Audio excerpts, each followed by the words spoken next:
Hi guys, this is a Drytron deck profile for the new 2021 March ban list, post-ban list. The deck is going to have a lot of changes in the main deck because of Benten limited, and the extra deck now has no Union Carrier, so you can't do that combo with Dawn Knight anymore, getting extra searches with Benten abusing it. So the combos have changed quite a lot, so I will have a combo tutorial out tomorrow potentially, explaining all the brand new combos for the deck, because it still is just as oppressive as it is. It just doesn't search as many negates in the hand, whereas it still puts up a Vanity's rule on field and still searches some of the negates to keep in your hand to interrupt your opponent on their turn.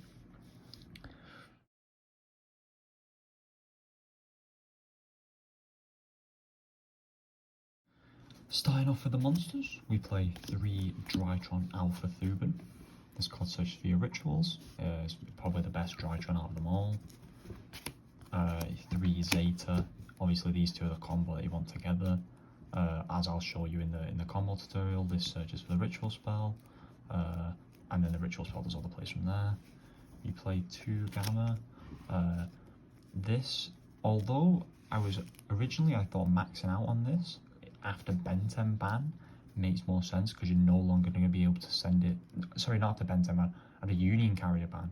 A Union Carrier ban means you can no longer use Dawn Knight to send this to the graveyard and then abuse it and then pop the Benten on field to get the extra advantage off it.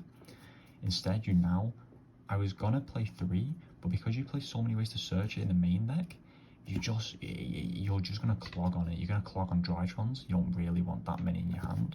But I decided on 2 Delta, because you're gonna have lots more, because you're gonna more likely to have these, you're more likely to have access to your ritual spell or ritual monsters, so the draw one's gonna matter a lot more, and it gives you a bit more of a grind, giving you the extra one in deck. Next, we play the 1 Drytron Meteonis Quadrantids, or whatever it's called. You're not gonna summon this or the other one anyway, turn 1, so it doesn't really matter which one you decide to play. This one's slightly better against control, whereas the other one's slightly better against combo. So depending on your locals or the tournament you're going to, you'll switch these out. But I know that there's a lot of control at my locals, and my friends who I remote duel against play a lot of control. I mean, this is slightly better against Zoo Lich or just pure Lich or like Guru and stuff. This is going to help you out more than the other one is. Next, your main win con still is Vanity's Ruler. You're still going to be able to summon this turn 1 regardless. You're just not going to be able to search the Herald and then the Eva, or I don't play Eva anymore, or search the Lancea. You're not going to be able to search those cards anymore, as well as searching this. You'll probably get one of them with a really good hand. Then just the 1 Benten, and I'm still opting to play Natasha, because Natasha helps you push for game when you're not going to need your Benten anymore, because obviously the game will be over. So if you can manage to fill your board full of Drytrons, you've got your Benten in the grave, you search your Natasha off Thuban, this is turn 3, your opponent's got like an Golden Lord, and maybe 1 back row. You bait out the back row, and then you're going to Natasha, banish this, steal the Lord, link the Drytrons and the Natasha into Boral Sword, and then you're going to be OTK from there. So Natasha's still great, even though Benten's limited, but you could cut this for extra hand traps, like Imperm. Imperm's quite decent in this format, because you can put it in the column of the Chuche, because Virtual World is still a threat with the VFD bans. Next, moving on to the hand traps, you play 3 Artifact Lancea, just a 1 Orange Light and 2 Ash Blossom. The reason I opted for 1 Orange Light, now I used to play 3 Lancea, 3 Orange Light, and then I realised that against back row, or quite a lot of the decks currently don't actually play hand traps. You're using this more to negate the monster effects, and now then you're not getting your monster effects anyway with Vanity's Rule on the field, so this is purely to play through hand traps turn 1, and so you only really need 1, you don't need more than 1. So whereas Surging Lancea was really good against Dino. Dino hasn't received a hit this list, so I decided that 3 Artifact Lancea currently should be a good hand trap this format, although this has not been tested for this format, against Eldritch, which did not receive a hit, and against 9 or so, which did not receive a hit. This card should be very, very good. Next, moving on to the spells, you just play the one Meteonis Drytron. The only issue I've had while playing one of this card is that it got DD crowed once, and that sucked, and it also was Herald once. So this card's great if it gets banished via obviously one of those effects I just stated, or another effect.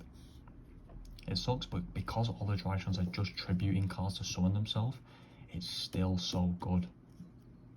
It's still you don't need this because the Drytrons are going to get enough bodies on field to go into link plays anyway. So even if this card does bait out the DD Crow, and they don't DD Crow one of your Drytrons, you then still going to be able to combo it. Then I play the one Fafnir with the one Terraforming purely to search the Meteonis Drytron.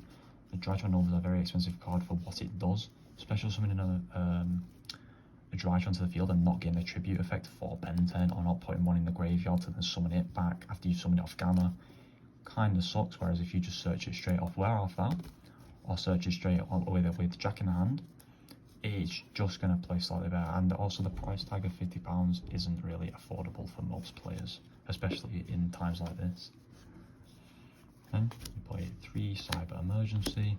This is any Drytron in the deck, along with 3 Preparation and Rites. This is any Ritual in the deck.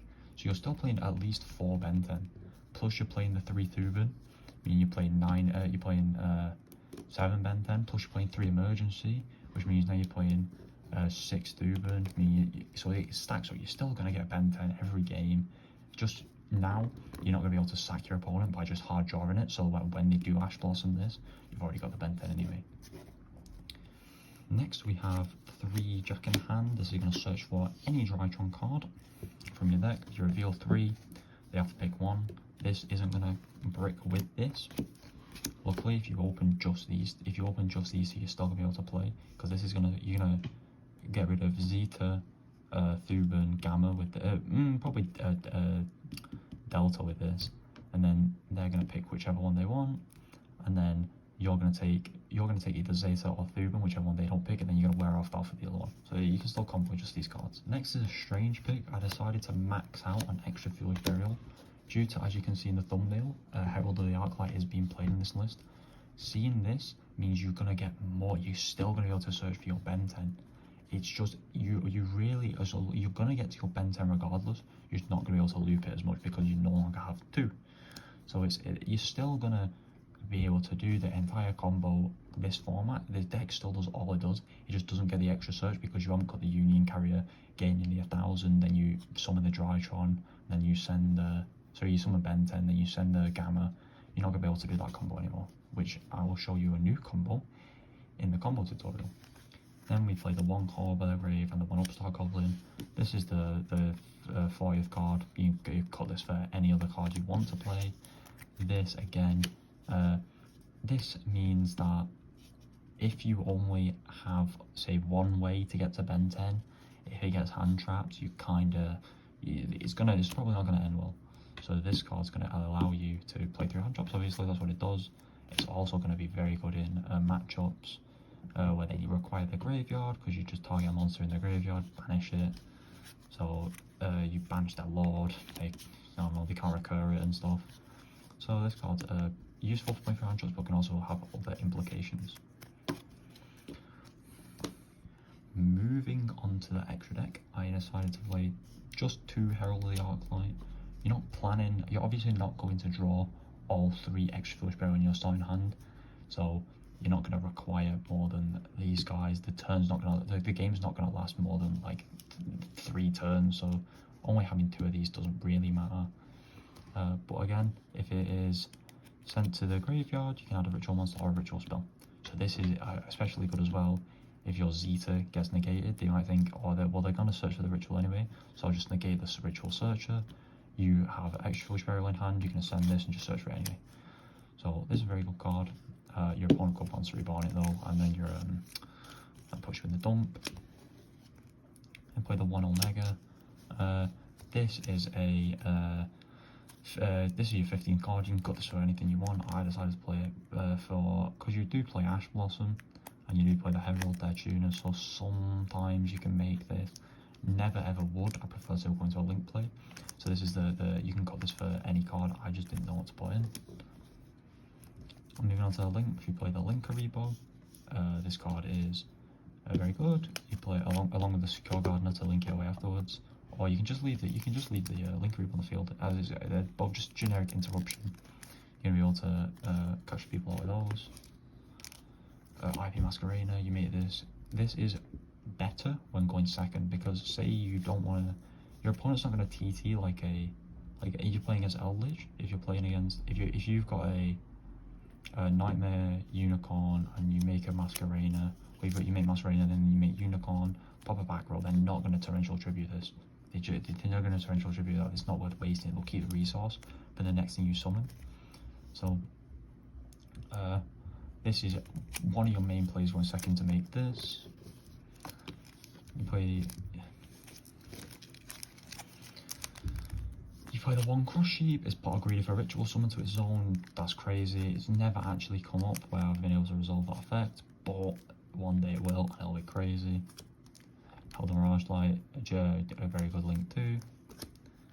You've got your toolbox nightmare cards. These guys are going to come up. This is going to come up when you need monster removal. This is going to come up when you just need card removal. This is going to come with spell trap removal. These cards are just very good. Most decks will play them nowadays if they've got a flexible extra deck, as this deck has now. The one generic link 3, if you don't want to have to waste your unicorn. The one bomber dragon. So I used this as a beat stick when I didn't want to waste my moral sword. So in some cases I would, like in that Eldritch matchup where I had the unicorn and the IP Masquerena, I linked into bomber dragon to bait the TT, because if I made borrow sword and they TT'd it, my OTK is gone. So instead I did make bomber dragon where they TT'd, but I wasn't losing a big extra deck resource like this, and it's still a beat stick, so they have to deal with it. 3k, and you can summon to its zone and pop your opponent's entire field. I know your Drytrons are going to go to the graveyard and float anyway. Obviously you then play the borrow sword for the OTKs. Finally, the one Appaloosa. This has never come up, but I'm sure now with the drawing the better hands, making this over Vanity's rule might be the case, especially in hands where you open very good, but they negate your Benten search. You can just link everything on the field away into this.